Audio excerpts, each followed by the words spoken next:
to the Psych Central podcast, where guest experts in the fields of psychology and mental health share thought-provoking information using plain, everyday language. Here's your host, Gabe Howard. Hello, everyone, and welcome to this week's episode of the Psych Central podcast.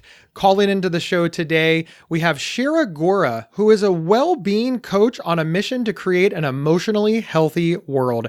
She's trained in psychology, occupational therapy, and yoga. She is the creator of the unSTUCK method and author of the award-winning book, Getting Unstuck: 5 Simple Steps to Emotional Well-Being. She's also a fellow podcaster, hosting the award-winning show, Getting Unstuck. Shira, welcome to the show. Thank you so much for having me. Well, it's very exciting to have you because I think many people do feel stuck. It's something that people say all the time. Do you like your job? I feel stuck. Do you like where you live? I feel stuck. I feel that this is a very common thing that people feel. Is that what you found? Absolutely. It's a word that seems to resonate with everybody. You can really take that word and take it in so many different directions. And like you said, everybody knows what it feels like to feel stuck, whether it's stuck on anger or stuck on frustration, stuck on disappointment, stuck on anxiety, stuck on resentment, stuck on guilt. It doesn't matter. Everybody knows what it feels like to feel stuck. I couldn't agree more, because what you're basically saying is that people feel like they can't improve their current situation. Like however they feel today is how they're going to feel forever. Is that how you're using the word? Yes. So when somebody feels stuck, they feel kind of trapped in the situation that they're in. They feel like they can't see any other way of being or behaving in the situation. And so they feel powerless and they feel helpless. And you decided to help people get unstuck. How did you get into this work? I actually got into this work by starting with myself, to be honest. So I found myself getting stuck in lots of different areas of my life. And I found that even though I studied psychology and I studied occupational therapy and I was a yoga instructor, so I was doing mindfulness, meditation a lot, I still felt that I didn't have the tools that I needed to be able to move myself from a stuck situation to getting unstuck. So while I had mindfulness and I was able to kind of, stop and notice what I was thinking, or, I could notice what I was feeling, I just didn't feel equipped to be able to deal with, my stuck spot. So all of this started by me looking at my own life, starting to journal and write out my stuck spots. And eventually, over a period of about 2 or 3 years, I was writing every week, I was blogging. I ended up creating this tool for myself. And that's basically how it all started. That's incredible. One of the primary reasons that I wanted to have you on the show was the popularity of mindfulness. We hear about it everywhere. There's memes on social media. It's a well understood thing, especially for people who are struggling in stuck situations. And you have a background in psychology. You have a background in occupational therapy, but you also have a background in yoga. So my question is, what do you say to the people that dismiss anxiety and stuck feelings and things like that with, you just need to be mindful? Because I imagine, given your background, you probably have an incredible answer to this question.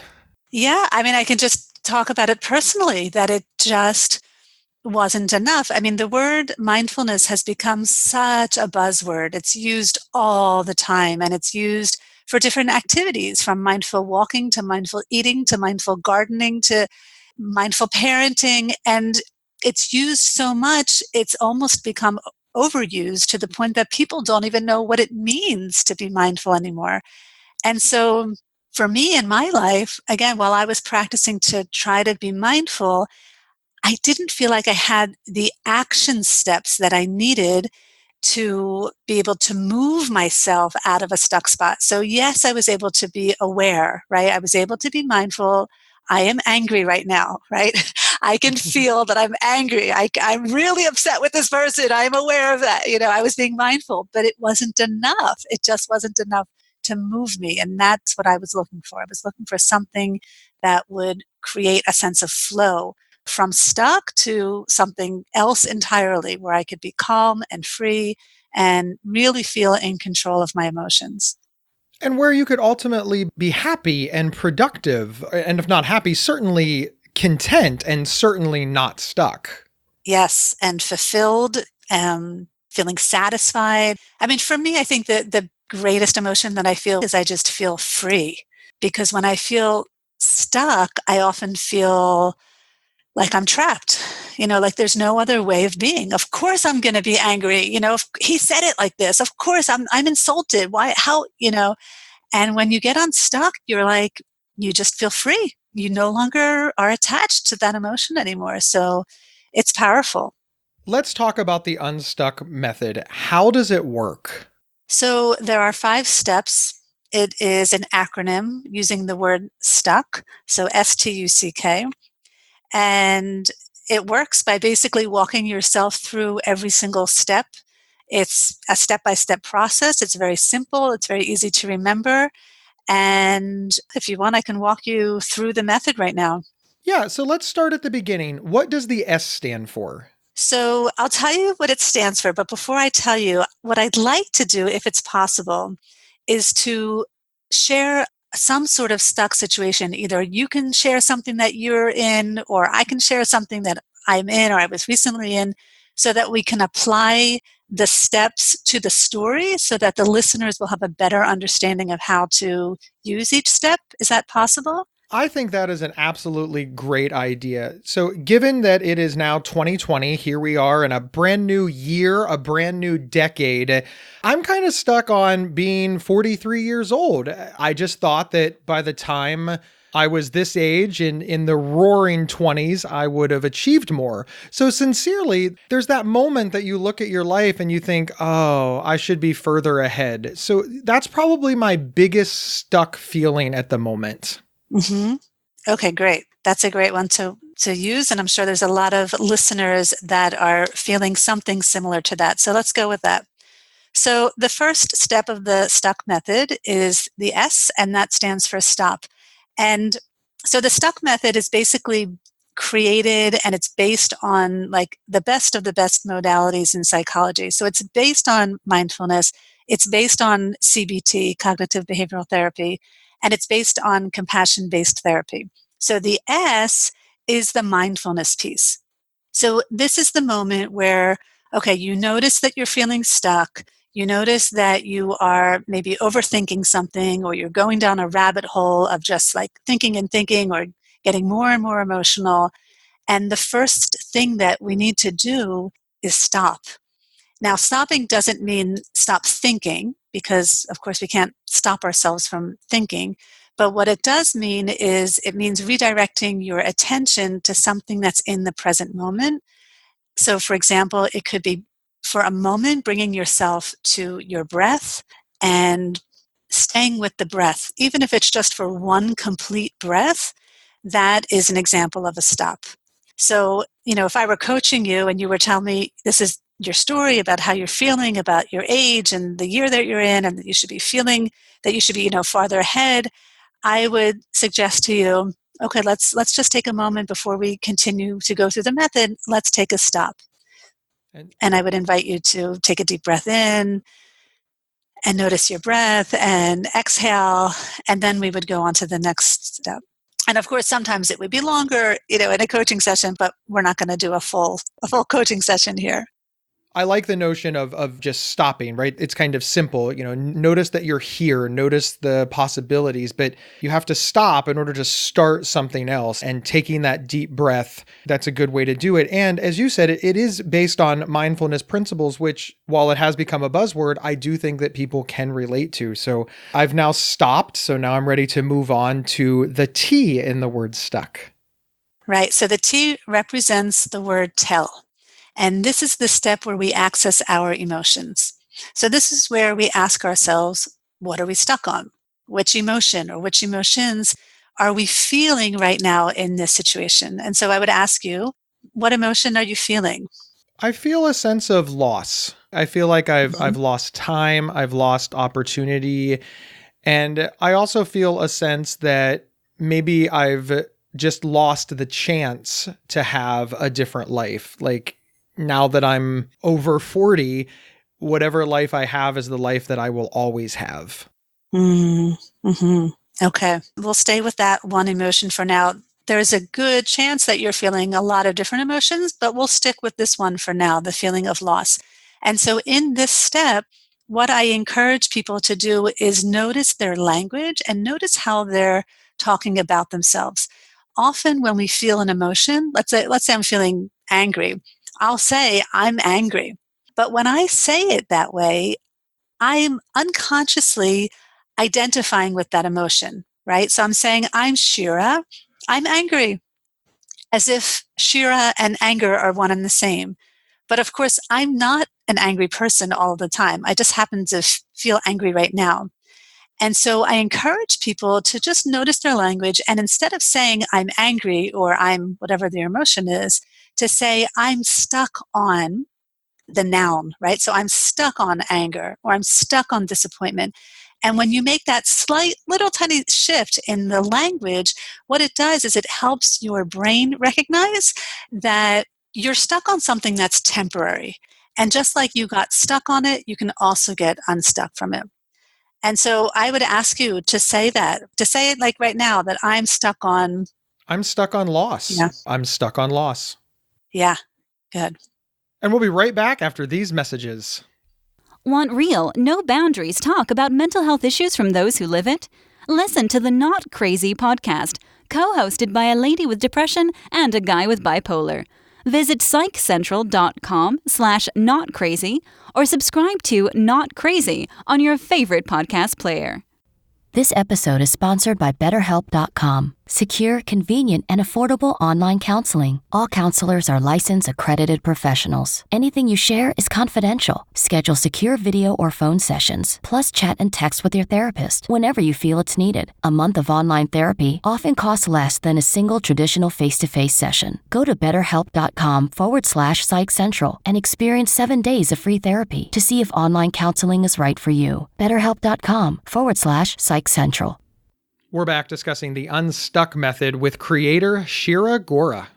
Okay, so the next step, after we recognize the emotions, we go to the U, and this is for uncover, and this is where we access our thoughts. Because basically, when you're stuck on what I call a story. And stories are comprised of thoughts and emotions. And in order to get unstuck, we need to disentangle the story from between the thoughts and the emotions and really look at them and investigate them. So we need to understand, what are you thinking? Because every single stuck spot that we come into is because of a thought. It's because of an uninvestigated thought, to be honest. And so we need to look at our thoughts and we need to investigate them and look at the truth of them. So just like in the T step where we look at our language, it's the same thing in the U step. I encourage people to state their thoughts by starting with I believe.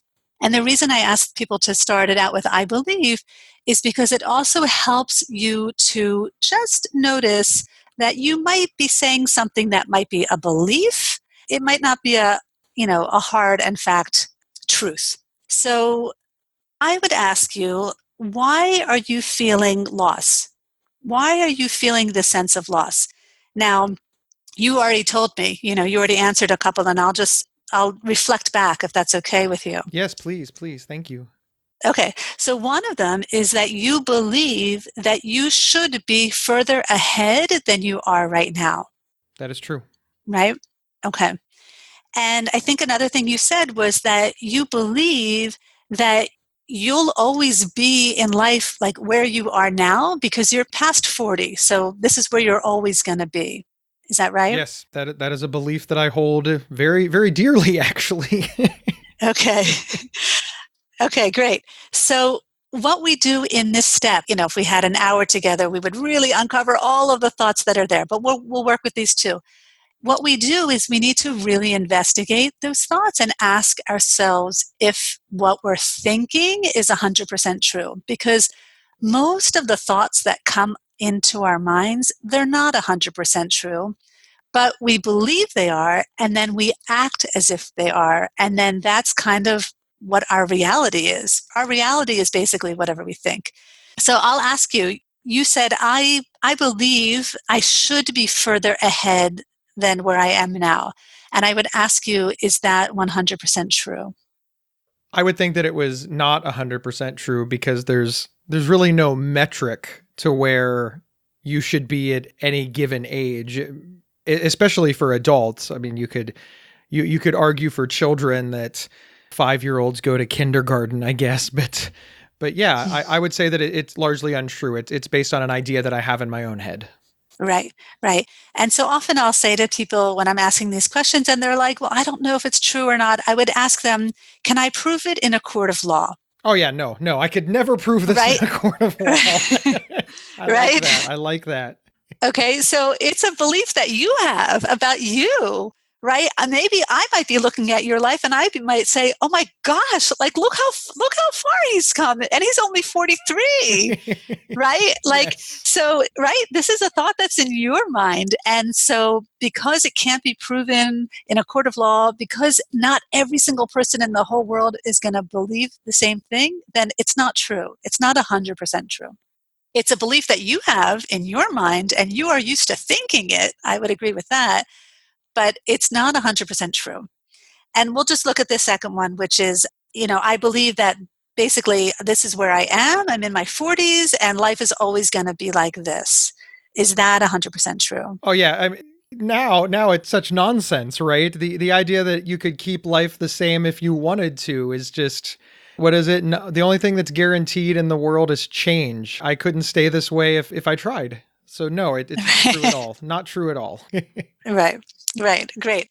Okay, so basically what we're doing in this step, in the U step, we want to investigate our beliefs and we need to find at least one belief that's not 100% true. Because once you find at least one belief that's not 100% true in your story, that opens a window of opportunity for you to look for other perspectives, other possible viewpoints of looking at your situation that might be even more true and that might make you feel better. So this is the C step, and the C stands for consider. And this is where we start to expand our mind. We try to really exercise our mind muscles and look at what are other ways that we might look at this situation. What else is possible? What is in the realm of possibility? It doesn't mean you need to marry these statements. It just means you need to kind of exercise the mind and look at what else is possible. So if I were to start off the sentence, I can consider, how would you fill in the rest of the sentence? Like if you said before, I should be further ahead, and now I'm asking you, fill in the sentence, I can consider that I have a lot more life to do and that the things that I am working on will continue to grow and advance and expand. So I suppose if I boiled that all down, I can consider the idea that I am still growing and living as a person and the best is yet to come. That's an awesome consideration. How does that feel? I mean, it feels a lot better than thinking that I'm stuck with everything I have today for the rest of my life. It's a lot more empowering and freeing, right? We started this out with, oh, everything I have is garbage, and we're here not even all the way through. We're on the C step, and now I'm considering the possibility that there's more to come and good stuff. Yes, yes. So that's amazing. And so in this step, if we were, again, working for like an hour, I would say, let's take 10 minutes. Let's just like write out all the different considerations that we can come up with. And I would help you. And then you would have to pick one, just one, where you felt like, yes, I believe this, because you have to believe it. If you don't believe it, it's not worth anything. But you're saying, yes, I believe it, and I can go back out into the world with this new thought. So is the thought that you had that you just gave me, is that something that you feel like you can take on, that you can believe, you can go back out into the world with this new thought instead of the original one? I think that there will be challenges, as I am a naturally pessimistic person. But yes, I think that considering that life can be better than it is now is something that I do believe. Otherwise, I would just stop working immediately. Mm-hmm. It's probably a belief that I already have. It just sort of gets buried under other things. Yeah. So what's wonderful about this tool is once you acquire it, you basically can use it at any time. So it's not to say that you're never going to get stuck again on that feeling of loss, or you're never going to go back to those thoughts of like, oh, nothing's going to change, or I should be in a different place. You still might slip back into that by default. But once you recognize you're stuck, you can say, okay, now I have this tool. I'm going to take myself through the steps and I'm going to get myself unstuck.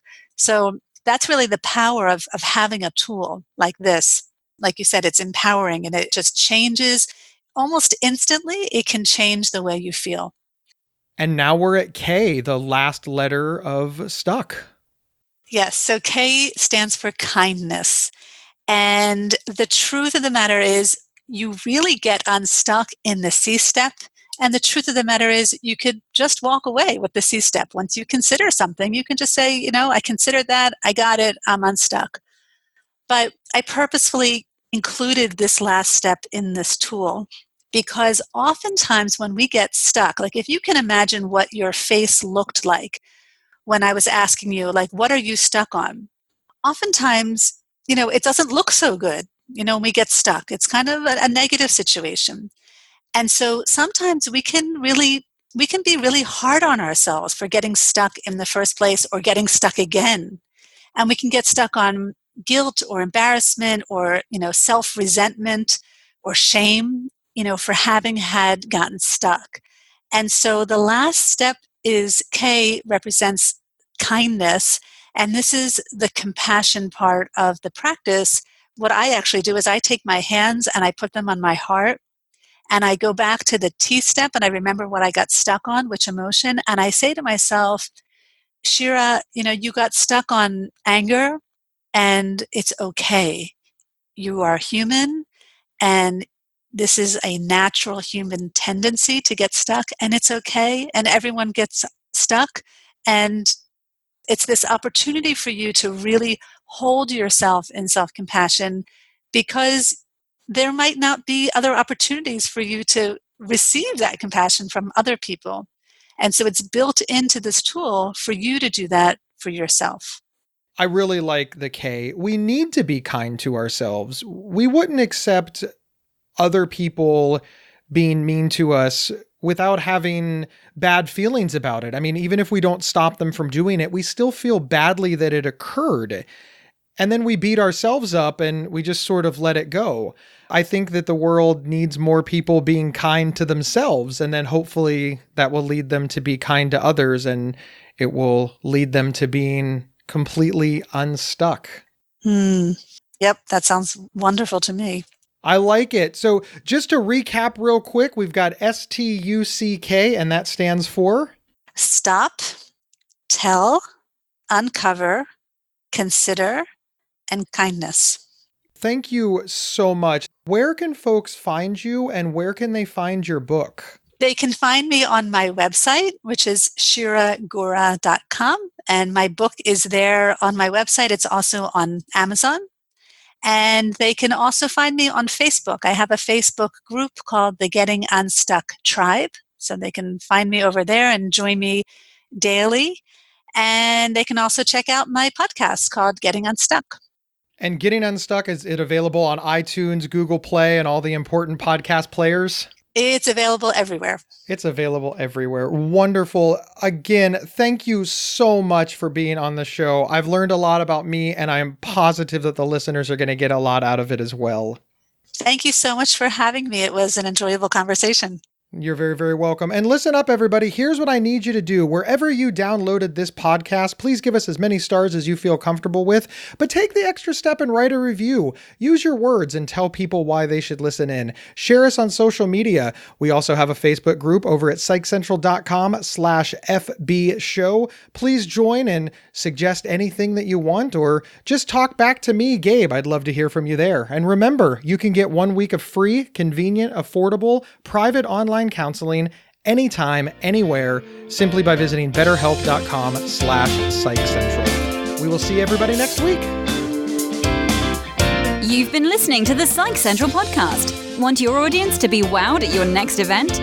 Feature an appearance and live recording of the Psych Central podcast right from your stage. Email us at show@psychcentral.com for details. Previous episodes can be found at psychcentral.com/show or on your favorite podcast player. Psych Central is the internet's oldest and largest independent mental health website run by mental health professionals. Overseen by Dr. John Grohall, Psych Central offers trusted resources and quizzes to help answer your questions about mental health, personality, psychotherapy, and more. Please visit us today at psychcentral.com. To learn more about our host, Gabe Howard, please visit his website at gabehoward.com. Thank you for listening, and please share widely.